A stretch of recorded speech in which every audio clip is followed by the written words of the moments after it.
Salam. 9-cu sinif buraxılış imtahanına düşmüş, natural ədədlərə aid olan bir sualın izahına baxaq. Əbob 32-68 vurulsun, Əçob 32-68 deyir, hasilini tapın.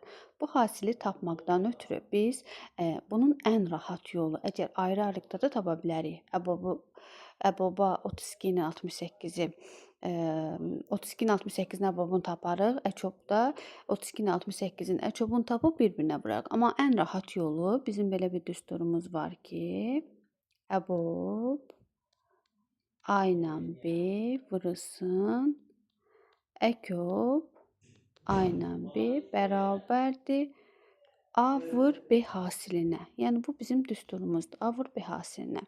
Burada da nə veribsə mənə yazıram. Əbob 32-68 vurulsun əkob 32 ilə 68 bərabərdir. Düsturda hansı şəkildə idi? Bizə deyirdi ki, A vur B hasilinə bərabərdir. Baxın, A vur B hasili. Burada da A vur B hasilinin yerinə 32 vur 68 yazıram. 32-ni də 68-ə vuranda eləyir 2176. Cavab D bəndidir.